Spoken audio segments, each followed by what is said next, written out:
ৰাতিপুৱা শুই উঠি মুখখন ধোৱাৰ পাছত আজি 2 বছৰ দিনে সদায় আইনাখন চাওঁ আৰু ভাবোঁ যে নেক্সট মান্থৰ পৰা জিম যাম। আৰু এনেকৈ থাকোঁতে আজি 2টা বছৰ পাৰ হৈ গ'ল আৰু মোৰ শৰীৰত ফেটছে ভৰি পৰিলে।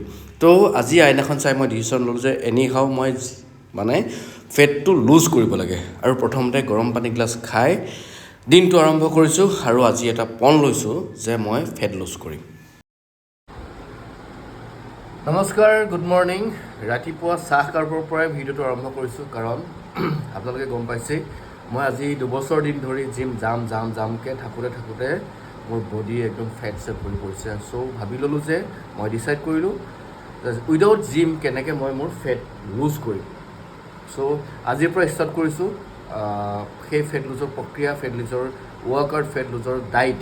চ' ভাবিছোঁ যে মই প্ৰত্যেক দিনাই 30 ডেজ চেলেঞ্জ, 30 ডেজত মই কিমান ফেট লুজ কৰিব পাৰোঁ। সেইটো এতিয়া মোৰ প্ৰথম কথাটো হ'ল আজি মই ৱৰ্কআউট নকৰোঁ, আজি জাষ্ট মই ডাইটটোৰ পৰা ষ্টাৰ্ট কৰিছোঁ। কাৰণ মই যিটো এতিয়া চেলেঞ্জ লৈছোঁ সেইটো হ'ল মোক 70% ডাইটে হেল্প কৰিব, বাকী 30% ৱৰ্কআউট, যিহেতু মই ফেট লুজ কৰিব বিচাৰি আছোঁ। ৰাতিপুৱা এতিয়া গাটো ধুই ৰেডি হ'লোঁ শ্বুটিঙলৈ বুলি। আজি শ্বুটিং আছে আৰু শ্বুটিঙলৈ যোৱাৰ আগতে মই খাই লৈছোঁ মোৰ ডাইটিঙৰ প্ৰথমটো মিল, বইল চব্জি, চব বইল। এতিয়া কোনো একমাহ মই না অইল খাম, না ৰাইচ খাম, না একো না, খালি বইল খাম। আৰু খাই বৈ এতিয়া ওলাই আহিলোঁ। এয়া চৰকাৰ ৰখি আছেহি মোক নিবলৈ আহি শ্বুটিঙলৈ, আৰু চৰকাৰৰ গাড়ীত বহি মই আৰম্ভ কৰিলোঁ যাত্ৰা শ্বুটিঙলৈ বুলি। আপোনালোকে চাগে চাই আছেনে চিৰিয়েলখন বিৰিণা? মোৰ স্পন্দন টিভিত আহি আছে। আজি আমি আপোনালোকৰ মৰম আৰু আশীৰ্বাদৰ কাৰণে 200টা এপিছ'ড অতিক্ৰম কৰিবলৈ সক্ষম হৈছোঁ। এনেকৈ আশা কৰিছোঁ এনেকৈয়ে মৰম কৰি থাকিব আমি, যাতে 200ৰ পৰা 300, 300ৰ পৰা 400, 400ৰ পৰা 500 এনেকৈ কৰি যাব পাৰোঁ চিৰিয়েলখন। আৰু চিৰিয়েলখন চাই মোৰ চৰিত্ৰটো মানে অনিমেষ চৰিত্ৰটো কেনেকুৱা পাইছে আপোনালোকে কিন্তু জনাবলৈ নাপাহৰিব দেই।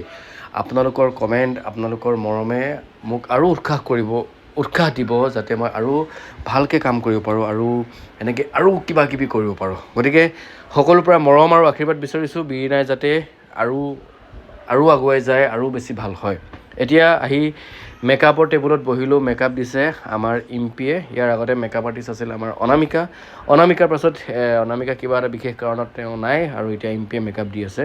আৰু আমাৰ হৃদয়ক বিজ্ঞাপন আৰু মোৰ অম্ৰপালি সকলোতে এছিষ্টেণ্ট ডিৰেক্টৰ হিচাপে কাম কৰা আমাৰ তপনো এতিয়া এখন চিৰিয়েলত আকৌ এছিষ্টেণ্ট ডিৰেক্টৰ হিচাপে কাম কৰিছে।